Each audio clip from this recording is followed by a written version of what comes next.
Have you ever felt a quiet fear creeping in as the years go by? Not a fear of aging itself, but of losing the person you've always been, the one who was strong, capable, and in control. Have you worried about becoming a burden, about your stories fading because there's no one left to tell them to? Or about your world slowly shrinking until it's just the four walls of your home? It's a feeling many of us face, but I want to share a profound truth with you today. Thriving in your later years isn't about fighting against time with complicated diets or strenuous exercise. True well-being, the kind that brings peace and dignity, comes from small, consistent acts of self-respect. It's about gently and lovingly tending to your body, your mind, and your spirit every single day. Let's begin where all life begins, with movement. It's the very foundation of our physical selves. It's so easy to believe that as we get older, we should do less to conserve energy. But the body was designed to move, and when we stop, we send a powerful signal to every cell that we're starting to shut down. Consider Arthur, a 78-year-old retired accountant.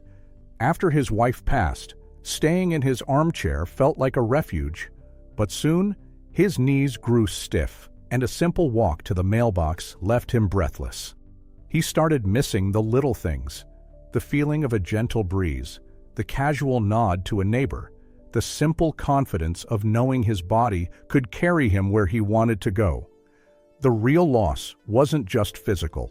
His world, once full of life, had shrunk to the size of his living room.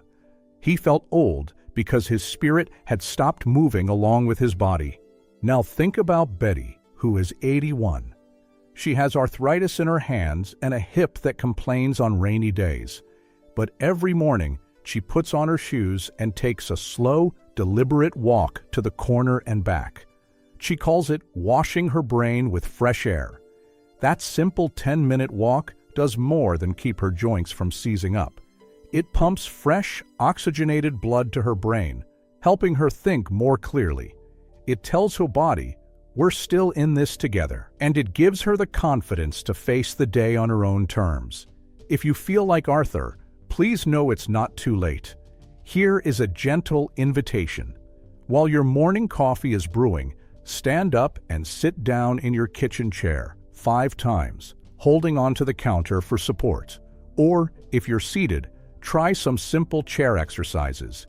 Gently lift one leg, then the other. Make slow circles with your arms.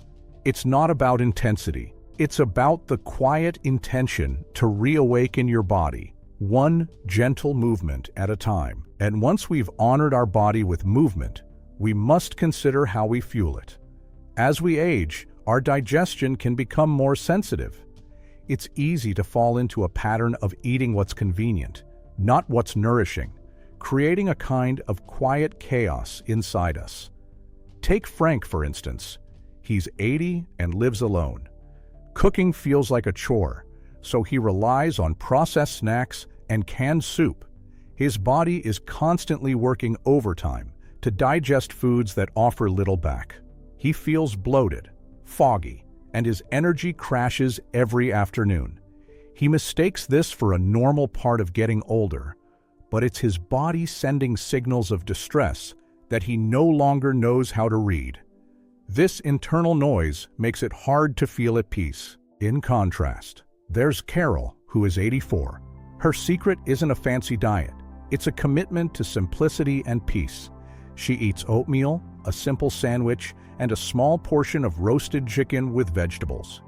For her, this routine is freedom. It frees her mind from the constant question of what to eat, so she can focus on her garden or a long phone call with her grandson. She also keeps a pitcher of water on her counter. She knows that dehydration can bring on headaches and fatigue, so she sips throughout the day. It's a simple act of care that keeps her energy steady and her mind clear. If Frank's habits sound familiar, let's reframe this. This isn't about restriction, it's about adding kindness. For your next meal, what if you were to add just one thing that came from the earth? A handful of spinach in your soup, a sliced tomato with your sandwich. It's a small gift to your body, a way of saying, I am listening.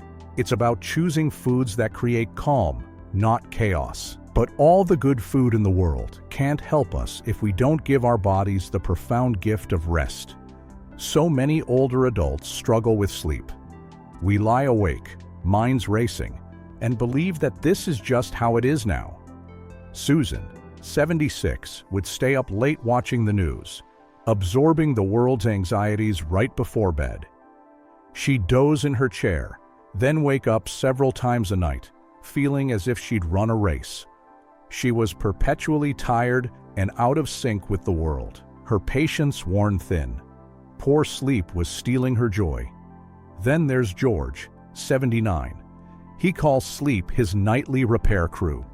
He treats his bedtime like an important appointment. At 9:30 p.m., the television goes off, and he reads a chapter from a book. Never anything too stimulating. This steady rhythm has trained his body. He understands that during deep sleep, his brain is hard at work, clearing out toxins and filing away the day's memories. He wakes up feeling clear and ready, not groggy and behind. If you struggle with sleep, consider this a peaceful experiment. Tonight, try turning off all screens 30 minutes before bed.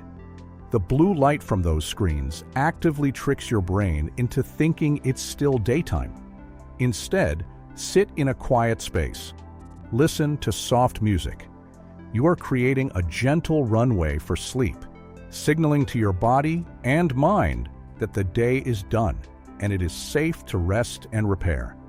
This care for the physical body is vital, but it's only half of the story. We must now turn inward to the quiet landscape of our own hearts. Unspoken emotions are heavy. They don't disappear.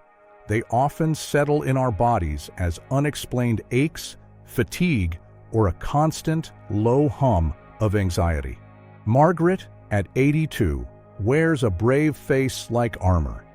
She never wants to be a bother, so she tells everyone she's just fine.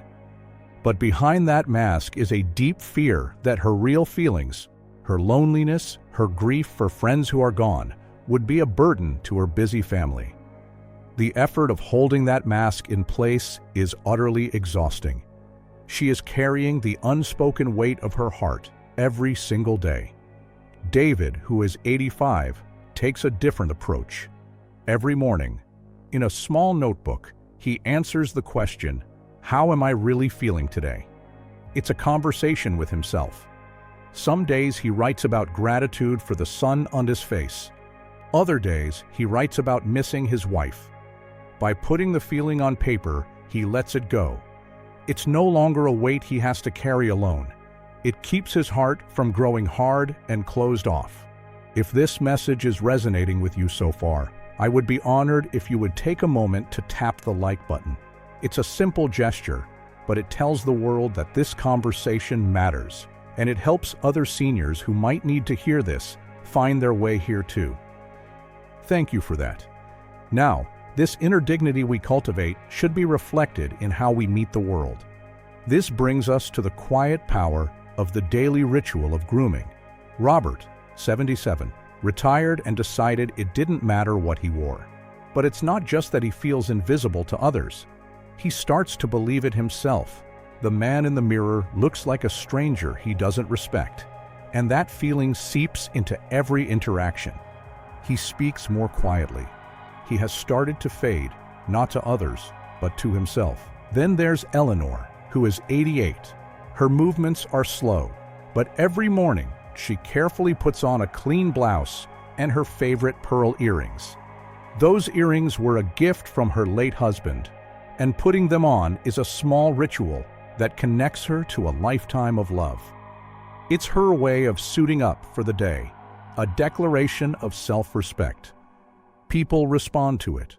They see her dignity before they see her age. Tomorrow, consider putting on an outfit that makes you feel good. That simple act can change the entire tone of your day. It's a declaration that you are still the star of your own life. Just as we care for our appearance, we must also tend to the life of the mind. An active mind is a flexible mind, one that can adapt to life's inevitable changes. Richard, 79, spends his days with the television on. The noise fills the silence, but his mind is idle. He feels a mental fog setting in, a slow disconnection from the vibrancy of the world. He's becoming a passive observer of life rather than an active participant. Helen, on the other hand, is 86. She says, a curious mind doesn't grow old. She works on a crossword puzzle, reads books, and loves to tell her great-grandchildren stories from her youth. Each activity is a form of mental stretching. This keeps her brain nimble and helps her adapt when things change, whether it's a new medication schedule or learning how to video call with her family. Here is a gentle invitation. Invite curiosity back into your day, or consider sharing a story. Think of a memory from your life that makes you smile. Tell it to a friend, a family member, or just write it down for yourself. Your life experiences are a treasure. Sharing them keeps them and you alive and vibrant. And this brings us to what may be the most courageous act of all, asking for help without shame. Our generation was raised to be self-reliant, but true wisdom is knowing when to lean on others. Patricia, 83, struggles to open a tight jar until her hands ache. She sees asking for help as a failure, but her fierce independence is really a wall built of fear, and it keeps her isolated and at risk. Tom, 86, used to be the same way, but after a small fall, he had a revelation.